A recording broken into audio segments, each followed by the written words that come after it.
there are many psychological impacts. And what's unique in this time of working from home is that they are forced to choose to work from home. So that includes, of course, heightened level of stress and also loneliness, and also depression and anxiety, and also substance abuse has been increasing. So those are significant impacts of this COVID working from home. Is it possible, do you think, to separate the psychological issues of working from home from the separate but obviously linked problems many have in dealing with the outcomes of the pandemic? No shops, things like that.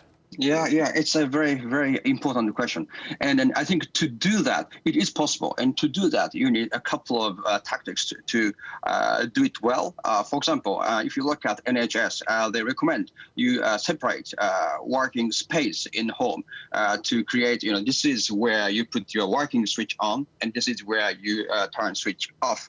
And also make routine and follow the routine through is also an important aspect as well. That we need those kind of more logistical things to enable, distinguish those two fields. And many of us are also suffering from what is being called Zoom fatigue. Tell us more what that is and what the psychological impact of that has been. Of course, yeah. Zoom fatigue refers to those feeling of tiredness coming from consistent online video conference meetings.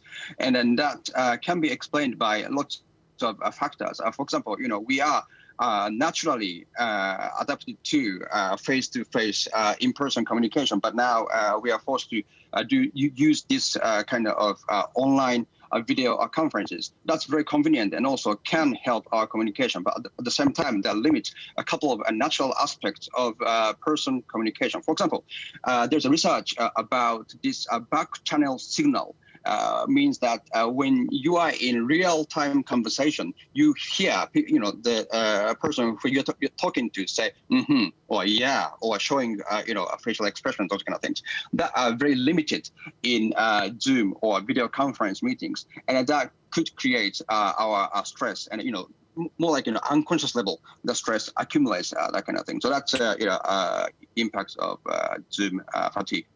And how important is it for people to have that face-to-face connection in the workplace? Mm-hmm. The water cooler moments, they used to call them. Yeah, that's really important. And if you look at linguistic research, they say that about 1/3 of adult communication consists of this, informal chit-chat. So chit-chat is very important, and chit-chat leads to more of connection with colleagues, and also feeling safe in the workplace, which leads to pro-social workplace behaviors. But what's interesting is that this office chit-chat could hinder our cognitive concentration, which may bother workplace performance. Research at this point reports both sides are positive and negative. All of this is very new for most companies, isn't it? Some people have been complaining they have to work harder when they're working at home. So are companies aware of this, and are they taking action or deploying strategies to help improve the work-life balance virtually? Mm-hmm, mm-hmm.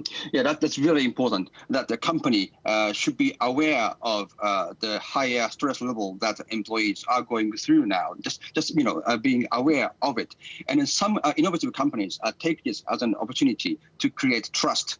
Workplace trust and the trust from employees to the company is really, really important to maintain a long-lasting high work performance. So, for example, companies in Netherlands, for example, that they send vegetables and fruits to their home regularly to show care for their well-being. And also another attempt I saw in Dutch companies is that they host a cooking lesson for employees to join. So they hire a chef, cooking in front of Zoom, and then colleagues can see, and the colleague can also follow what they are doing. That kind of attempt may help to foster, workplace trust.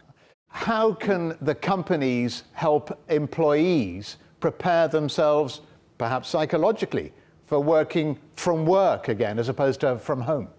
Very, very important. I think is that our brains, like familiarity. Yeah. Then so this COVID forced us to work from home, and now I think we built for familiarity with working from home, and now we are going to go back to working in our workplace, and then our brain feels like, okay, this is where we've been working before, but there are lots of new procedures that must take place. For example, washing hands or wearing masks, those kind of things. So our brains will probably get confused. Like environmentally, it feels same, but the procedures are different, which of course leads to stress in our brain.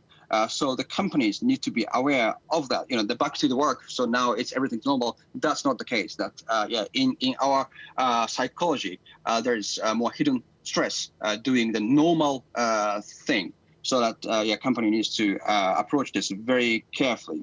Yasuhiro Kotera, many thanks to you for joining us here on The Agenda. Thank you.